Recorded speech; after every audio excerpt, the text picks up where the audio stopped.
Como eu fiz esse cabelo utilizando 3 etapas simples. Esse é o método que eu mais uso. Demora um pouco para finalizar, mas deixa o resultado incrível. Mas antes, se inscreva e deixe sua curtida, porque é muito importante. Mas antes de falar dos lápis, eu quero que vocês aprendam algo muito importante. Para fazer um cabelo realista, você precisa passar por 3 pilares simples: sombra, cor e detalhe. Não se esqueça nunca disso. Agora vamos falar de cada um desses detalhes. Sombra. Nessa etapa eu separei os valores tonais, que nada mais é do que a parte mais clara e a parte mais escura da minha pintura. Essa etapa é importante porque é aqui onde eu dou volume e brilho pro meu cabelo. Não meu, né, mas da pintura. Se eu errar nessa etapa, eu posso acabar com o realismo da minha arte, pois uma das bases do desenho realista é o volume e as sombras, porque é elas que dão profundidade. Mas quais lápis você utilizou para fazer essa etapa, filho? Como o meu intuito é deixar esse vídeo o mais simples possível e acessível a todos, eu utilizei o mínimo de lápis possível que eu consegui. Para essa primeira etapa, eu utilizei o preto, que é um lápis mais escuro, o marrom escuro, marrom e o canela. O marrom escuro aqui serviu como uma ponte entre o preto e o marrom, para deixar o meu degradê mais suave possível. E também utilizei o canela como uma sombra mais clara, mais suave em algumas partes. Depois de fazer a base com esses lápis, vamos agora para o segundo pilar, que é a cor.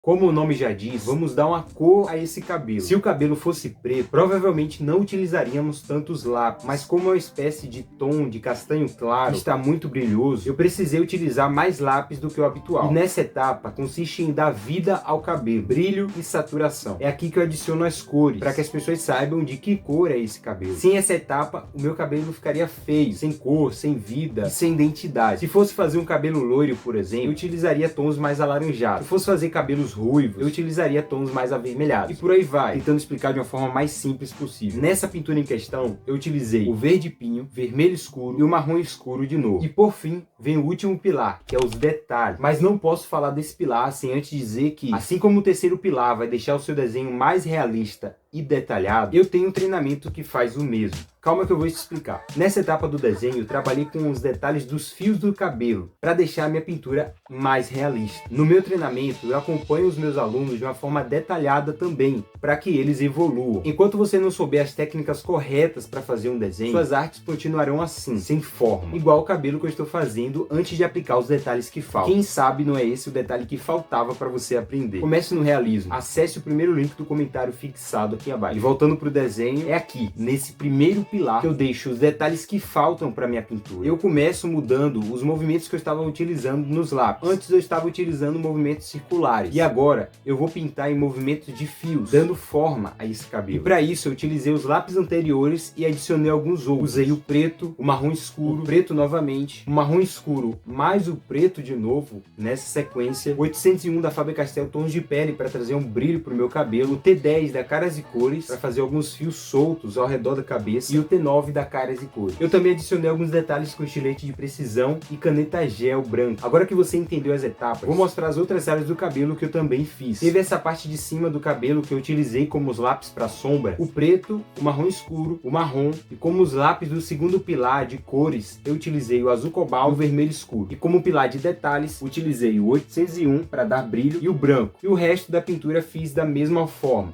seguindo as etapas que eu utilizei mostrando nesse vídeo. O resultado foi esse daqui. Coloque aí nos comentários se você já conhecia essa técnica dos 3 pilares. E claro, essa é uma das milhares de técnicas que existem para você fazer uma pintura de cabelo. Eu só trouxe essa porque é a mais simples. Coloque aí nos comentários se você já sabia dessa técnica.